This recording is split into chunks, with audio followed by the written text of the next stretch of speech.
Bonjour, voici la vidéo numéro 12. Là, ici, je vais vous montrer le relais de tension. Au départ, je vais déjà vous montrer un truc que j'ai oublié sur le relais d'intensité, une borne que j'ai oublié de vous montrer, je vais vous la montrer tout près d'ailleurs. Cette borne qui est ici, j'ai oublié de vous signaler que c'était le Clixon qui se branchait dessus.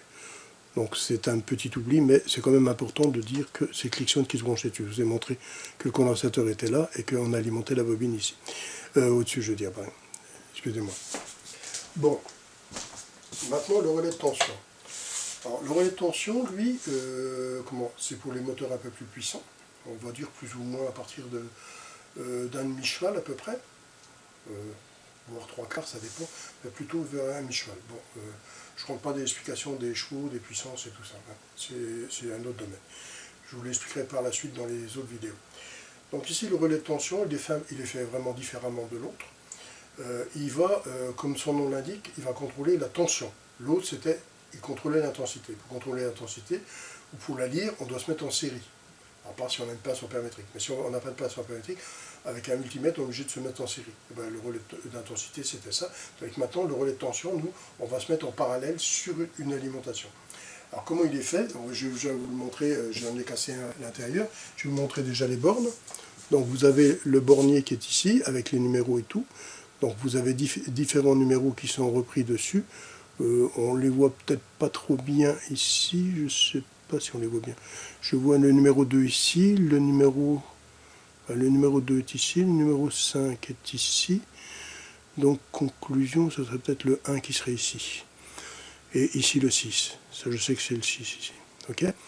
Donc on va regarder ça tranquillement.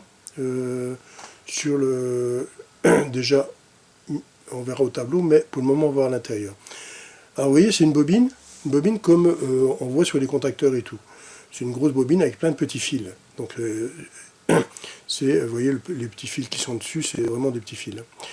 Alors ici, qu'est-ce qu'on a? Vous voyez, vous avez ici, une petite lamelle, que quand la bobine va être suffisamment alimentée et elle va être excitée, elle va tirer là.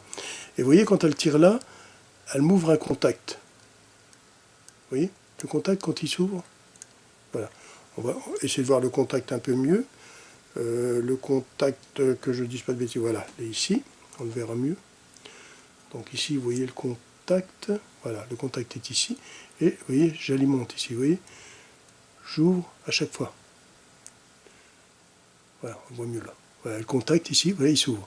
Donc quand c'est excité, ça s'ouvre et le contact reste normalement ouvert. Au départ, c'est normalement fermé et après, normalement ouvert. Oui.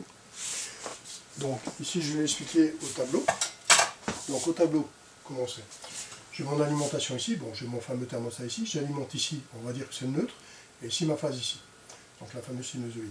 Là aussi j'ai une sinusoïde. Bon. Ici, je vais arriver ici en alimentation, et ici. Mon moteur va se trouver alimenté en C, dans le commun, j'alimente l'enroulement là, déjà d'un côté des enroulements. Maintenant, j'alimente de ce côté-là. Qu'est-ce que je vais faire de ce côté-là? Je vais alimenter directement mon enroulement de marche, et on va alimenter ici le condensateur qui sera branché directement ici. Le condensateur, lui, de démarrage. Je rappelle que le démarrage, lui, c'est une grande valeur. Je vais l'expliquer aussitôt. Et ici, je vais alimenter aussi l'autre condensateur qu'on appelle de marche. Alors, quelle est la différence entre le condensateur de marche et le condensateur de démarrage? Le condensateur de démarrage, lui, va faire un minimum de 50 microfarads jusqu'à 100, 120, 150 microfarads.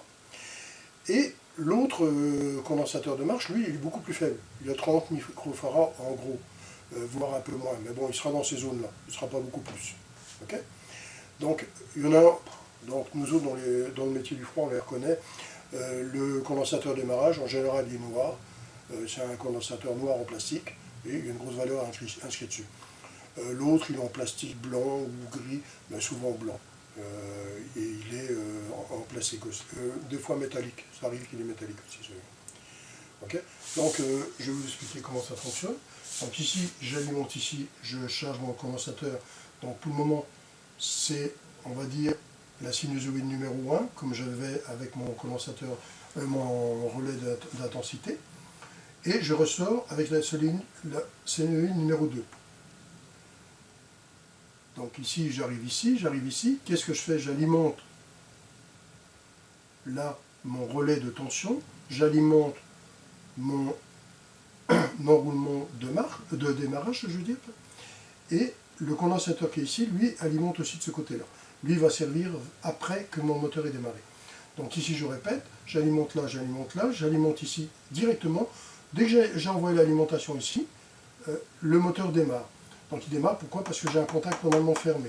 Ça sera le contraire d'un relais d'intensité qui lui est normalement ouvert et il va se fermer après et il restera fermé pendant la marche et pof, il va redéclencher après qui sera démarré le moteur. Donc moi je vais avec le relais de tension, on a un contact fermé et dès qu'il est démarré, il restera ouvert pendant toute la marche du compresseur. Donc ici, on va alimenter ici, on va alimenter là, on va alimenter là, on va alimenter là, mon moteur démarre. Quand mon moteur démarre, qu'est-ce qu'il fait? Lui, il me crée, vous voyez, j'ai mis un multimètre ici, pour mesurer la valeur de là. C'est comme si je mesurais la valeur de là, puisque je suis branché là et branché là. Donc ici, je vais chuter, par exemple, à 200 volts. Je vais chuter à 200 volts et mon moteur, mon bobine ne sera pas assez alimenté. Donc quand je démarre, j'ai une chute de tension, donc le relais est sous-alimenté. Après que le moteur est démarré, bon, ça dure 1 ou 2 secondes, on n'a pas beaucoup plus. Hein. Et dès qu'il est démarré, je vais faire entre, disons, de 300 à 380 volts. Lui, il va recevoir du 380 volts, parce que lui, il va faire une auto-alimentation, il va suralimenter la bobine qui est ici. Et comme la bobine est suralimentée, qu'est-ce qu'elle va faire? Paf, elle va tirer le contact, où je vous ai montré tout à l'heure, tout près, le contact. Donc ici, qu'est-ce qui va se passer? Le contact qui est ici, lui, il va s'ouvrir. Et comme lui est ouvert, le condensateur qui est ici ne vient plus alimenter ici. Mais comme c'est des moteurs qui sont un peu plus puissants, qui ont besoin d'un peu plus de tonus, eh ben, ce condensateur qui est là de marche, lui, va m'aider à continuer à ce que le moteur continue à tourner. Autrement, le moteur, vu ce qu'il y a derrière, au point de vue piston et tout ça, il n'arrivera pas à suivre puisque la puissance est un peu plus grande. Donc qu'est-ce qui va se passer? Il va l'aider, le deuxième condensateur va l'aider à continuer sa marche. Ok? Donc je répète, le condensateur c'est-à-dire le condensateur de marche, lui, va aider à démarrer mon moteur. Dès qu'il est démarré, le contact va s'ouvrir de ma bobine, de mon relais de tension, et vient en parallèle mon condensateur de marche. C'est tout bête comme ça, c'est tout. Donc au départ, on a une bobine qui est mal alimentée parce qu'il y a une chute de tension. Après, elle est suralimentée, donc elle tire le contact pour l'ouvrir, et mon moteur est démarré, et l'autre prend le relais. Voilà. C'est simple comme tout. Bon, maintenant qu'on a vu les deux relais, le relais d'intensité et le relais de tension, je vais signaler une petite chose qui est très importante. Quand un relais de tension ou un relais d'intensité est défectueux, que vous devez le changer, vous devez remettre le même, exactement le même. Bon, en explication, c'est simple. Vous prenez par exemple un relais d'intensité, vous allez prendre tiens, mon moteur, mon relais d'intensité, il est défectueux, je vais prendre un plus puissant. Un plus puissant, qu'est-ce qui va se passer? Le contact qui est normalement ouvert ne va jamais se fermer. Parce qu'il va demander plus de puissance pour être tiré, plus d'intensité. Donc il ne va pas démarrer, il va rester sur l'enroulement de marche et mon moteur va brûler. Il va grogner, et il crame. C'est ce qui se passe. Alors, si j'en mets un inférieur, par exemple j'ai besoin de 5 ampères pour mon compresseur et je mets un de 3 ampères, le contact il va rester fermé pendant toute la marche du compresseur et qu'est-ce qu'on va avoir? Notre moteur qui va être alimenté des deux côtés, il va cramer. Ou si on a un condensateur, il va exploser. Donc c'est pareil pour le relais de tension. Donc il faut exactement être très pointilleux là-dessus, reprendre le même relais. Ok? Donc je vous souhaite une bonne fin de journée et à bientôt.